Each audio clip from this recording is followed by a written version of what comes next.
Like, we got to get a new name for the East Bay Funk. That was just the old... See, the streets are listening to me. They realize they need to be in the NBA dunk contest. Yeah. NBA.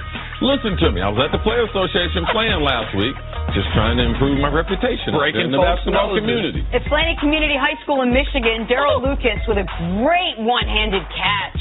Ypsilanti High School. Oh, you got to show this on the day OBJ gets paid. Because this is why kids all around the country are trying it. Because the kid, 2014, made the ridiculous catch in Giant Stadium. That was a good one. And check out the throw. We show it again, it's a jump pass by the quarterback.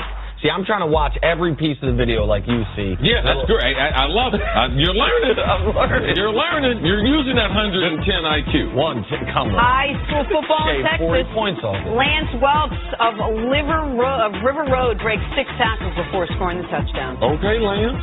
Well, see, I like these more than the amazing catches. The plays where a guy looks like he's down 4 times. I mean, come on. That's a bad tackle by that young man. He's probably 15. Look at him. Oh, just push him out of bounds. Oh, what are y'all doing? Tebow. When Tebow played in high school. Oh, you're right. And he did. Tebow was a truck, though. I can't imagine Tebow in high school.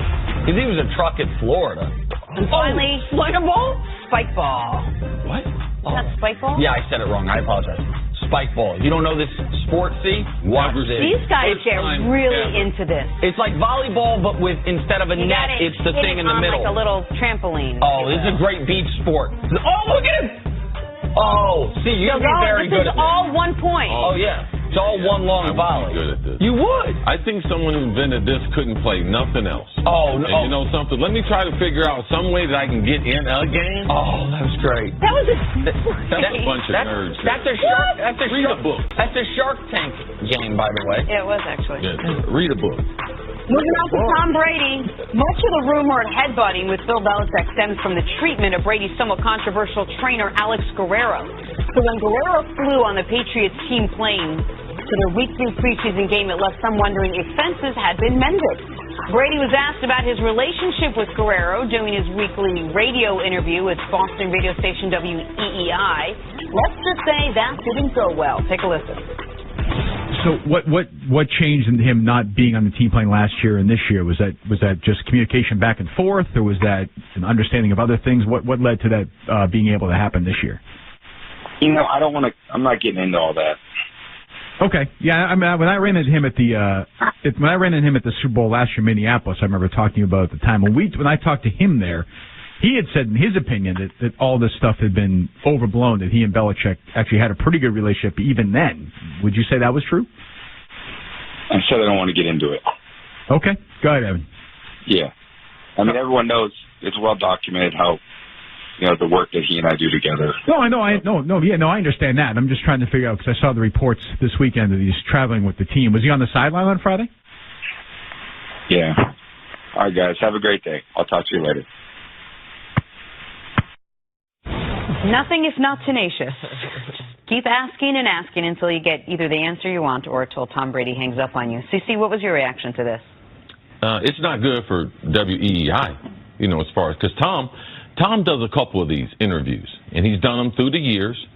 WEEI is one that he does, and he also does one on Monday Night Football. And for a guy who's a superstar, he doesn't say a lot, but sometimes he does give us something. And that's really our only entry into Tom Brady. So as a aging superstar, when Tom decides to hang up the game, this would be one of the reasons why. Because of asking questions like this on a daily basis. And he gave them ample time. He said, I'm not going to discuss it. They came back at him again. You have to realize, when you're in sports and you're talking to athletes, this is not a beat writer. You're not sitting at his locker. Right. Like, you are on the phone. He's agreed. He's under contract to do these interviews. So you guys are in a partnership.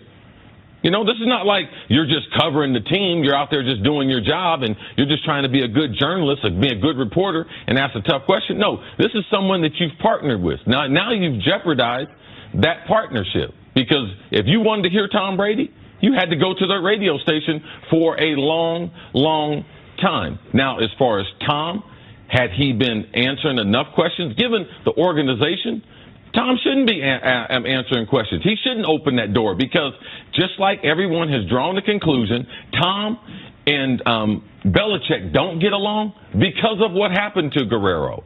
So if he could eliminate that, I could understand why Tom would be frustrated, and I could understand why he would dismiss the phone call and get off the phone. From the radio station perspective, because when C says Monday Night Football, it's the Westwood One radio broadcast where he does that interview, and it's with Jim Gray every time, and he and Jim Gray obviously have a good relationship. Some of the better interviews I've seen with Brady have been done by Jim Gray in the off season at some events where you actually get real insight. Like he has trust with Jim Gray. I don't know why. I'm glad Brady continues to do these EEI interviews because we, like you said, it gives us ability to sometimes get some real insight, some information if he wants to put it out there. But it can't be enough money to make a difference to him. And keep in mind, this is also the radio station that last year he cut these interviews off with because one of the hosts had, he thought, insulted one of his kids. I mean, the host did insult one of his kids. I don't think he meant it as badly as it sounded, but Brady cut it off there, and a radio station that has let's call it a tortured relationship with some of the teams in town because some of the inflammatory, if not racist things their hosts have said, some of whom are on that show. It's an odd association that Brady has, and I do think that if the first time you're asked about Guerrero, you hang up the phone, you're being petty. I think that if it's at, like you said, a press conference, then, hey, man, as long as you're up there, they can ask you whatever they want, like whatever they're told to ask. But this is not a typical interview because, partner is the important word there. Like, when you have a business relationship with a team or an individual, I mean, I did an interview like this once, weekly, with Matt Schaub in Houston, and I asked him at one point if he thought he should be benched. And that was the last time we ever did that interview. He severed the partnership. Like, some people can say that's on me, whatever it is. Like, it is not, if he was asked. Do you regret asking the question? I don't regret asking the question because he was benched a couple weeks later. It was something everyone was wondering, and I thought it was a noteworthy question, and I thought it was a fair question. What athlete is going to say bench me? Yeah, you know something? Well, I stink. Bench me.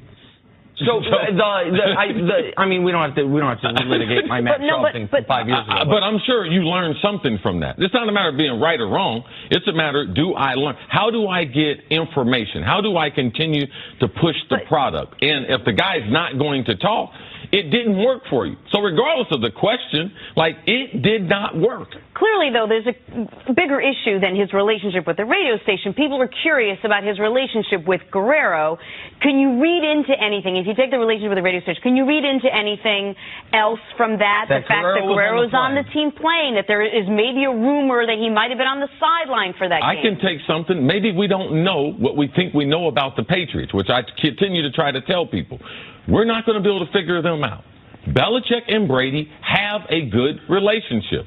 I keep going over this and keep saying it. Like Tom Brady and his ability to have a person he thinks important with him, having some type of conflict with the organization is not new to sports.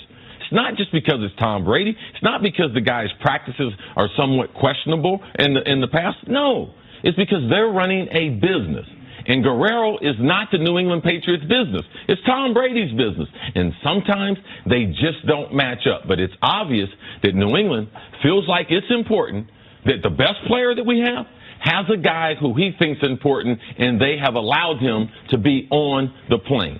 Yeah, that's the noteworthy part, is there is either a thawing or something changed from last year, because last year he wasn't allowed. And I thought the relationship was going to go worse, not better, in the offseason after Edelman gets suspended. Right. How do we know that he didn't just stop flying on the plane? How do we know he wasn't allowed to be on the plane anymore? No, that's a legitimate question. That's a good point. We don't know, but we're discussing it as a topic, but you're right, we don't know. That could have changed, but something did change. And so the idea that Guerrero was not on the plane last year due to his own choices was not something, if I'm being totally honest, I had considered. So, like, you're right. That is a possibility. I would say it's an unlikely possibility, but it is a possibility. It looks to me like something relationship-wise changed in a positive way. That's what those guys were trying to get at. It's probably why they thought it wasn't going to piss Brady off because, pardon me, it wasn't going to make Brady mad because they thought, listen, I'm setting him up to say, yeah, Guerrero and Belichick but are if better. you start the interview thinking I'm going to ask him a question, maybe it's not going to make him mad. When he says I don't want to talk about it, the 2 follow-up questions after that are totally out of bounds if he's a real partner. All right? He's not just Tom Brady, some football player. You just came into the locker room and trying to get a soundbite for your radio show. You're in a partnership with him, and that should be paramount in every interview. You have one of the greatest players ever on your radio station. The object is to keep him on there, not to shorten the interview. All right, we're going to take a break there. Coming up on the other side, why should Cowboys fans be worried about this upcoming season? That is next on First Things First. What I actually said to Shaw was, if you got